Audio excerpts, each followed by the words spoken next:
We are back, and I've seen James Gunn's Superman. And I'm just going to throw my thoughts out here. First of all, this is not a kid's movie.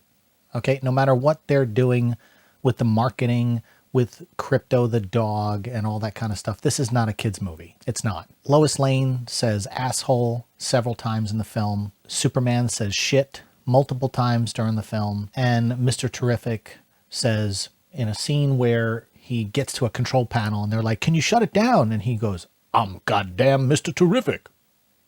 Just none of it was needed. And then the thing that kind of upset me the most was when Supergirl shows up at the end and she's drunk and she blasts through the sidewall of the Fortress of Solitude, makes a big hole, and she's drunk, and then she's reunited with Krypto and all that kind of stuff. And then she goes to Superman, who's sitting there with one of the Superman robots. She, on her way out the hole she created, instead of going through the door, she goes, later, bitch. And like, for me, I don't know, like, why? Like, none of the foul language was needed throughout the film. And this is one of the things that made me nervous, because if you've seen Suicide Squad and you've seen Peacemaker, you understand that James Gunn has like a fourth grade mentality with his writing. He loves fart jokes and dick jokes and shit jokes. And he literally brought that to Superman. Now, the movie has a PG-13 rating. So, yeah, but if you're bringing an 8-year-old and a 10-year-old to see this movie, or a 7-year-old, and you're like, oh man, Superman, and that's where all the marketing is, that's where they're trying to sell the toys to, is little kids, because of the dog, because the dog's so cute. Not cool for kids. Not cool for kids. I'm sorry. The original Christopher Reeve Superman didn't have to curse. Brandon Routh Superman, they didn't curse. Even as dark as Henry Cavill's Superman was, they didn't curse. And so I don't understand the need for it. And this is coming from the same guy that bragged during Guardians of the Galaxy 3 that he was the first person to ever drop an F-bomb in an MCU film. And he took pride in that. Like, why would you take pride in that? Because if you played the scene exactly the same in Guardians of the Galaxy 3 and took out the F-bomb, it wouldn't change the scene. You still would have got the laugh. You still would have thought it was funny that she couldn't open the door because she didn't know how to press the button on the door, because she wasn't around and didn't know how cars worked. You didn't need it. And that's the same thing with this. You know, the hashtag super shit was a thing on social media where that upset Superman, that instead of being called Superman, he was being called hashtag super shit. The space monkeys or interdimensional monkeys that are all on social media typing away at giant, massive walls of consoles, trashing Superman online as bots. It was real. It wasn't a rumor. Everything that they said was a leak or a rumor. It's all true. Everything. Superman never won anything. Okay. He didn't win any battles. He got beat up for 90% of the film. Every time he was in a jam, he would whistle and Krypto would save the day. Literally. He didn't do it himself. You know, he wasn't strong enough to hold Metamorpho's baby up during the pixelated lava scene. Take him, Krypto, get him, Krypto, I can't, I don't have the strength, you know, because, you know, the kryptonite, whatever. But it was this constant thing when he fought the Boravia guy, you know, who ended up being, you know, Ultraman, who ended up being a clone of Superman, which we know from the comic books. But again, and the way they explained it was just like Superman 4, The Quest for Peace with Christopher Reeve. Lex Luthor, Gene Hackman, stole a hair from the museum that they had in Metropolis and cloned Superman, creating Nuclear Man to fight Superman. So James Gunn, you know, like, if you look at all the movies, Man of Steel, Superman Returns, the Donner films, he literally picked apart those movies to make his movie and picked all the parts from those films. And I'm sure a lot of that was also in comic books too, but it was too obvious that like the creativeness wasn't there. It was like someone with ADHD made this movie. It was all over the place. I can see in the editing flaws where it was supposed to be like Pulp Fiction and they were supposed to have like day one or Monday, Tuesday, Wednesday, Thursday, Friday, and then the movie would end. It would be a week in the world of Superman, and they were going to have these titles, and then they scrapped that, brought in a new editor, and re-edited the film, but you can see where those beats were supposed to take place. Superman, I'm going to turn myself in.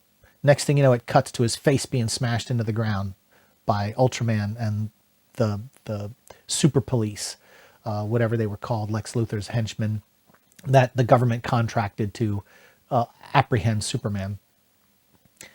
And the movie was dumb. I mean, I think that's the thing. And we can blame the last 30 plus years of reality TV that has just dumbed down society so much that James Gunn had to literally spoon feed dialogue to people.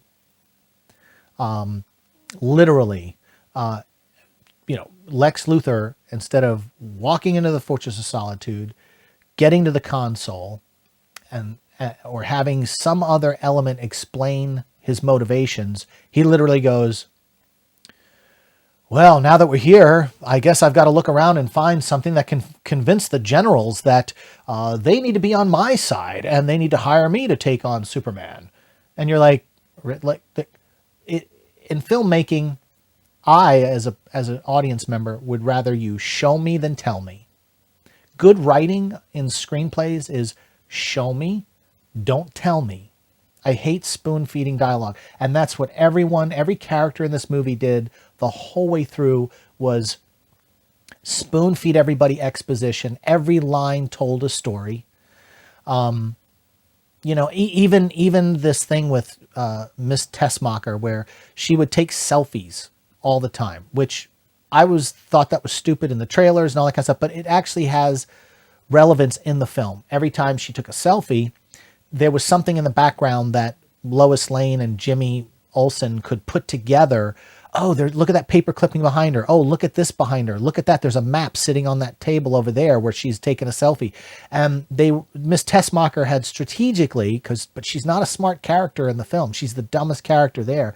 But she strategically did all this because, she was in an abusive relationship with Lex and wanted to share all these selfies because it showed proof of all of the maniacal stuff he was doing behind the scenes. This was the explanation for everything, was all these selfies. But instead of letting the audience discover that it was the selfies, once the selfies were all laid out, like when they were looking at them, the dialogue was, look, she's taking selfies right next to all these things, and this is telling us exactly where to follow the trail. Like the dialogue was just like that. It was like a Scooby-Doo cartoon for fourth graders or for third graders. It literally was like, pull off the mask. Oh, it was you, Mr. Baker. That's the type of stuff. And it makes sense when James Gunn wrote the Scooby-Doo movies that he was going to write something so stupid. At least in his Marvel films, whether people believe this or not, at least he had Kevin Feige kind of pulling the strings a little bit as the puppet master to what you can do, what you can't do, this, that, and the other. I mean, he even did ask, Kevin Feige if he could drop the F-bomb in Guardians of the Galaxy, and Kevin Feige, to his detriment, allowed it, which I think was a bad move. But I digress. So Superman gets beat up throughout this whole film. He never has those Superman moments. And any Superman moment that you saw, the punching of the guys with the teeth flying out and it hits the camera, which is just weird. It's like breaks the fourth wall. The laser eye spinning around with everybody, which literally that is like 3 seconds on film, 4 seconds on film, and it's over. You saw, if you watch the previews and all the leaked footage that they've done thus far for this movie, you've seen the movie. There was not much left on the bone other than what you saw in the trailers. Every money shot in the trailer was the highlight of the film. They left nothing. They left nothing there. There was no discovery. It can be described as goofy, juvenile, spoon feeding information. The movie, the problem also with the using the John Williams score, it was peppered in. But here's the thing. They wouldn't use all of it. They would go dun dun dun dun dun, and you'd never get that dun dun dun. That would show up later on in another scene where he's climbing out of a hole, dun dun dun. But time had already passed, so it was never like it was a flowing musical. The score was pretty, how would I say, it was forgettable. The score was forgettable. When you have, and this was my biggest complaint with the Snyder films too, because he used Hans Zimmer. When you have an Oscar winning score from John Williams, you use the score. At least Bryan Singer got that right. When he did Superman Returns, he used the score. He did it properly. In the opening credits, he did it properly. With the plane scene, he did it properly throughout the whole film. When Superman was pulling the kryptonite island out of the ground or out of the water, he used the score properly. He did justice to John Williams. You could have done that here, but they didn't. They chose to go with that lame ass guitar kind of weird synthesizer version of it, and it didn't fly. And every time it really kicked in, when it kicked in? It kicked in when Krypto showed up. Every time Superman was in a jam, he would just, and Krypto shows up and he saves the day. He literally saved the day throughout the entire film. So it was really like the Justice Gang was really the focal point of the film. I have to admit, Guy Gardner, which I hated throughout all of this stuff. I'm not familiar with the character. He looked terrible with the bowl cut. I warmed up to him as the movie went on, but it wasn't enough to save the film for me. Every time Mr. Terrific talked, he sounded like the character in Spaceballs who was combing the sand. We ain't found shit. That was the character. And in the comic books, Mr. Terrific is just on the same level as far as smarts and tech as Lex Luthor. But the way they played him in this, he was like a 70s Shaft character, and he was comic relief. And he had the most action-packed hero scene, if you will, when he put his dome over his tech over Lois Lane, and he took on all the people in that base camp before the portal thing. He had the best scene in the movie. Superman didn't have any good scenes. He didn't do anything that was epic. And before everybody goes, oh, but he's only in year 3. They explain that he's only been around for 3 years. Metahumans have been around for 300 years. Over the last, they had a whole opening crawl. It wasn't a crawl, but they had an opening text to explain what the hell you were watching, and it was needed. You needed that. You needed a little bit normies and the general audience going into this is going to be completely fucking lost. And you needed that explanation in the beginning to get people caught up to at least where you're at. Cause you're just dropped right in the middle of the action, which is fine. But every character needed more development in this. I hate long run times. I was so happy this movie was 2 hours and 9 minutes or whatever it was, but it needed an extra 20 minutes to flesh things out a little bit more. But if what they cut out, the rumors, which I believe the rumors, because every rumor that leaked and every leak that came out about the movie was true. If there were rumors that they cut out 20 minutes, but it was all jokes, thank God, because there was so many jokes in this movie. It was ridiculous. It was like James Gunn can't help himself. He can't let a scene breathe and have a dramatic moment without jumping right in. There's this really great scene where Corn Sweat at the end is like, I'm what makes myself human is I cry, I love, I do all this kind of stuff, blah, blah, blah, blah, blah, blah, blah. And then instead of letting that beat breathe and maybe have a little bit of a stare down between him and Lex Luthor or something, Krypto just comes in just like the Hulk did with Loki in Avengers, and just starts slamming him everywhere, grabs him by the throat and just starts slamming Lex Luthor everywhere. Boom, boom, boom, into this, into that, into that. And his bones are breaking and everything. And Krypto's, and then Superman's like, Krypto, stop, stop, Krypto, stop. So you took away this hero moment, which is really like the only hero moment like Corn Sweat has in the film. And you took it away from him. You robbed him. All for a joke. All for something we've seen already in another movie, which was better. The original Avengers, better than this film. This movie is awful. It's not rewatchable. I don't know who the audience, after opening weekend and it makes its money, I don't know how this thing's going to have any legs to go forward. And not to mention what they did with Bradley Cooper as Jor-El. They took the, Jor-El and Christopher Reeve Superman was, the scientist. And even in Superman Returns, when they had, Marlon Brando's face show up there, or Man of Steel, when you've had Russell Crowe, they were scientists begging to leave the planet or warning their planet because the core was, going. And this was the same thing, but when they decrypted the message, because Bradley Cooper they speak in Kryptonian, so he's just like, it's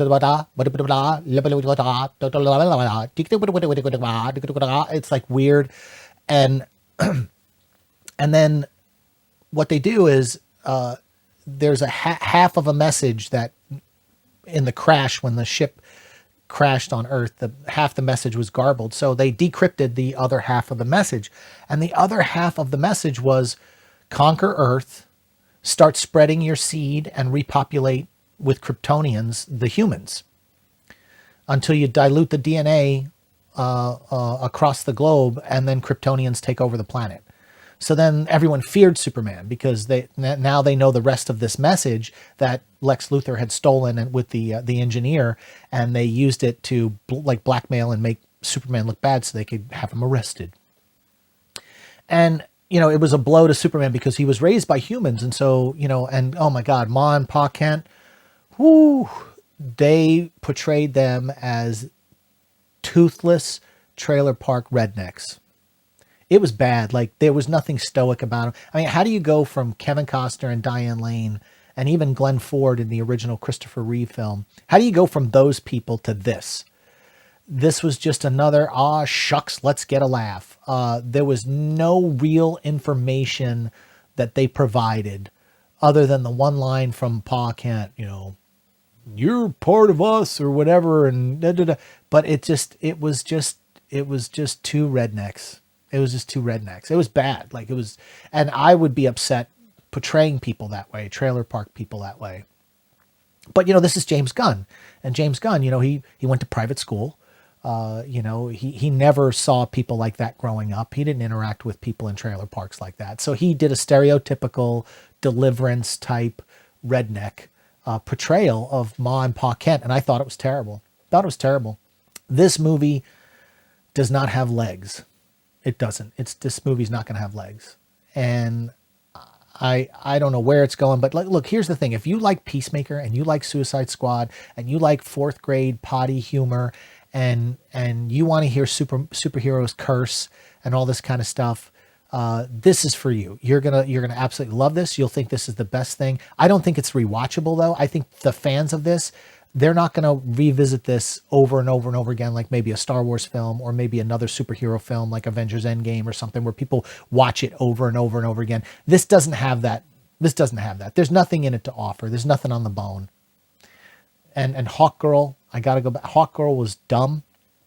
The screeching every time she flew in, like a hawk, was stupid. I didn't know she even did that in the comics. I have to go back, and the way everyone's like, oh, it's so comic book accurate. This is comic book accurate. That's all you hear throughout all the press junkets and everything. But yet, Ma and Pa Kent are just dumb rednecks. You've got Mr. Terrific talking 70s jive. You've got the talk about shitting on canon with Jor-El and the reseeding of the world, and you've got to be like Genghis Khan and spread your DNA everywhere all over the planet and repopulate the planet. Like that's breaking none of it. Like if if color palette was your issue, I need the bright colors. That makes me feel hopeful. If that is what you needed to make it feel like it was canon, that the color palette was different, and that made it more hopeful, there was nothing in this movie that screamed hope. Nothing. And Lex Luthor, again, same par as Jesse Eisenberg. Like they both just did something really weird with the character. And again, that goes back to the director. I just don't think he did a good job. He was one note the whole time. And not to mention, he also shot somebody in the head with a gun, in the scene, in the trailer, he's got the gun. Well, he plays Russian roulette and he blows a dude's brains out right in front of Superman. That's Superman, the guy that helped Superman out of the hole when he landed in the bricks and everything in the hole in the beginning of the film. He shoots this guy in the head.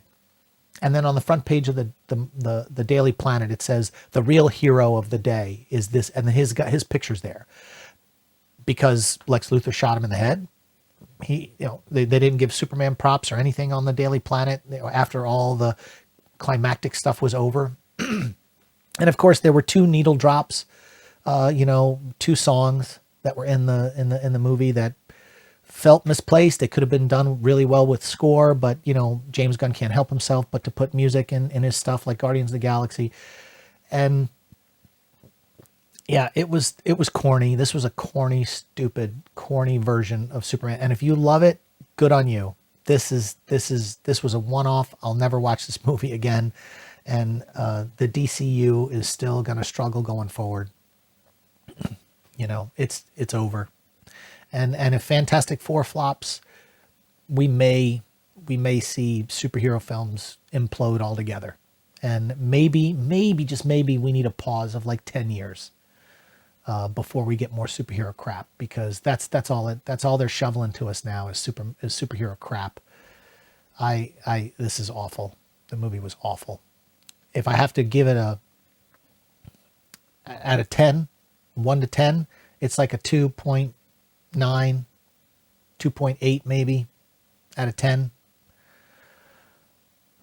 It's terrible. It's everything I was warning people about throughout this entire process. But if society has been dumbed down, like I feel it has, they will accept this. But this is not. Richard Donner would be rolling over in his grave because of what they're doing to this character. And I even think the original writers, Schuster and all these guys, they would be rolling over in their grave with what James Gunn's doing. So, but fuck it. James Gunn's gonna gun. And all you guys that are tail gunners, I hope you got what you wanted. But it sucks.